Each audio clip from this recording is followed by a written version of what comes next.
Carl Jung wrote in his work The Red Book, "Just like plants, so do men. Some grow in the light, others in the shadows. There are many who need the shadows and not the light. None of us are as good as we like to think, we have animal impulses. Because of sex and power, we have a cruel and aggressive side that can cause great harm to others. We tend to deny our imperfections and weaknesses, but what we deny does not disappear, it submerges in the unconscious and congregates in what Carl Jung called the shadow." In this video, we are going to explore how facing the shadow and integrating its elements into our personality is a means to rejuvenate our life and heal a divided world. Just as Jung said, only the man who goes through this darkness can hope to advance even further. For a shadow to be projected, an object must obstruct the path of light. The object that casts our psychological shadow is our persona. Persona is a Latin word that means a mask worn by an actor. In Jungian psychology, the persona represents the metaphorical mask we use in the social world. It is the collection of character traits that we want others to believe defines us. As Jung writes, the persona is a kind of mask designed on the one hand to make a definite impression on others, and on the other to hide the true nature of the individual. Building our persona begins early in life as we learn which elements of our character gain approval from family members, peers, and society in general, and which are rejected. The former we integrate into our persona, the latter we hide behind this mask. Over time, however, so as not to feel like frauds, most of us identify with our persona, and in the process, we hide unwanted character traits not only from others but also from ourselves. These character traits are repressed and congregate in the unconscious to form the shadow. Just as Jung continues in his work Memories, Dreams, Reflections, the shadow is the lower part of the personality, the sum of all psychic elements that, due to their incompatibility with the person's chosen conscious attitude, are denied expression in life and therefore cohere into a relatively autonomous, fragmented personality with opposing tendencies in the unconscious.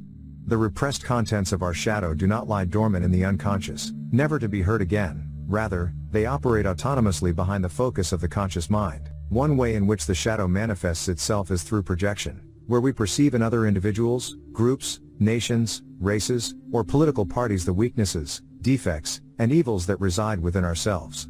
As Jung expressed it, we still attribute to our neighbor all the bad and inferior qualities that we do not like to recognize in ourselves, and therefore we have to criticize and attack that neighbor when all that has happened is that an inferior soul has migrated from one person to another. The world is still full of scapegoats as it was once full of witches and werewolves. Elements of our shadow also find expression in our daily lives by affecting our moods and behaviors. The character traits, instincts, and desires that we repress ferment in the unconscious, creating a tension between our conscious personality and the autonomous shadow. In times of stress or conflict, when our conscious mind cannot keep the doors of the unconscious closed, the shadow reveals itself, often with detrimental consequences. As Jung wrote, there are patients who boast that for them the dark side does not exist. They assure us that they have no conflicts. But they do not see that other things of unknown origin stand in their way: hysterical moods, tricks they play on themselves and their neighbors, a nervous inflammation of the stomach, pains in various places, irritability for no apparent reason, and a series of nervous symptoms. Rather than denying the shadow, we would be much better served by shedding light on this dark side of our character. Facing the shadow begins with accepting its existence and realizing that the personality we present to the world and our conscious sense of self does not represent us in its entirety. Once accepted, honest self-reflection and self-criticism can reveal some of the traits that we have been hiding. The good and the bad, explains Jung, are destined to come to light in us if we wish, as we should, to live without self-deception or self-delusion. But not all the contents of our shadow can be confronted by looking inward, as some elements of our character have been pushed too far into the depths of the unconscious.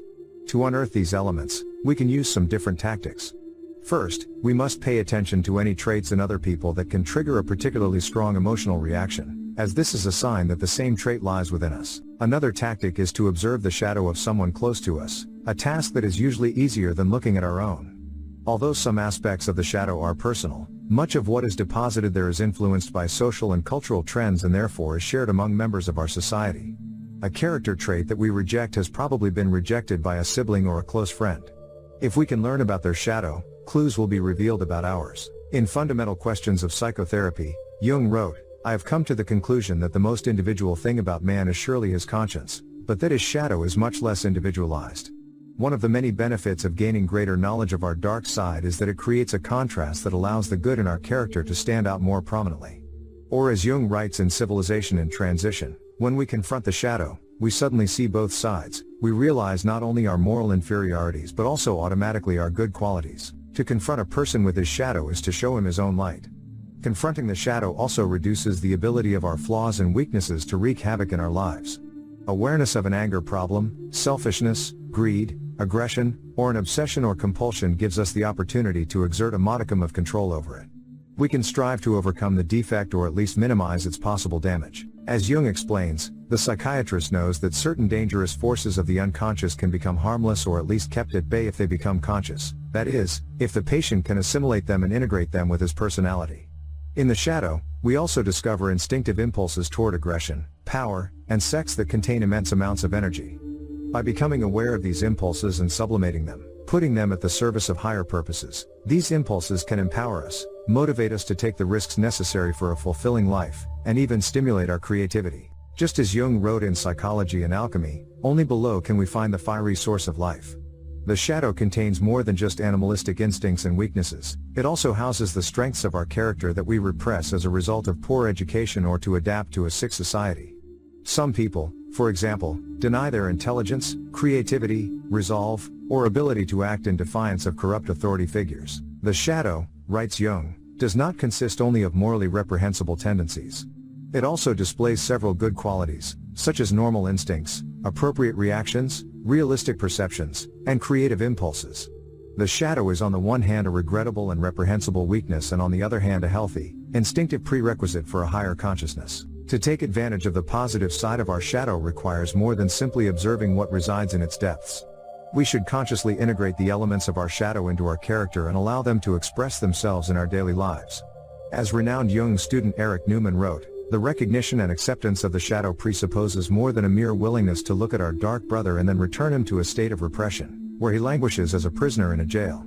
It means granting him the freedom to share in our lives, reconnecting with the positive side of our shadow while minimizing the effects of its negative side and integrating it all into our conscious sense of self produces a character that tends toward the ideal of integrity that Jung believed defined psychological health. As we approach a state of integrity, we become more attractive to other people.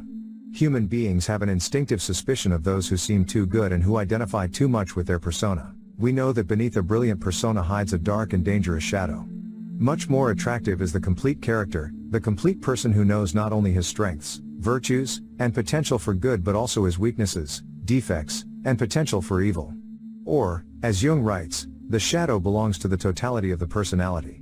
The strong man must be weak somewhere the intelligent man must be stupid, otherwise, he is too good to be true and falls into pose and deception. Is it not an ancient truth that a woman loves the weaknesses of the strong man more than his strength, and the stupidity of the intelligent man more than his intelligence? Her love wants the whole man. Those of us who accept the challenge of confronting the shadow will also help heal a divided world. When we face the shadow, we withdraw our projections and stop engaging in the widespread practice of scapegoating political opponents or members of a different race, religion, ethnicity, or gender. If you imagine someone brave enough to withdraw all of these projections, writes Jung, then you get an individual who is aware of a fairly dense shadow. Such a man has been burdened with new problems and conflicts. He has become a serious problem for himself since now he cannot say that they do this or that, they are wrong and must be fought. Too many people see all the problems in society and all the problems of others, but they do not notice the much more serious problem that lies within themselves. They do not see that they are a character divided in two, and until they face the dark side, it will only amplify the hostility and division of the modern world. To finish, Jung wrote in his work Psychology and Religion of the West and the East, the man who faces his shadow knows that what is wrong in the world is in himself, and if he only learns to deal with his own shadow, he has done something real for the world. He has managed to shoulder at least an infinitesimal part of the enormous and unsolved social problems of our time. How can someone see clearly when he does not even see himself and the darkness that he unconsciously carries with him in all his dealings? Remember to subscribe and hit the like button for more videos and to help us reach more people.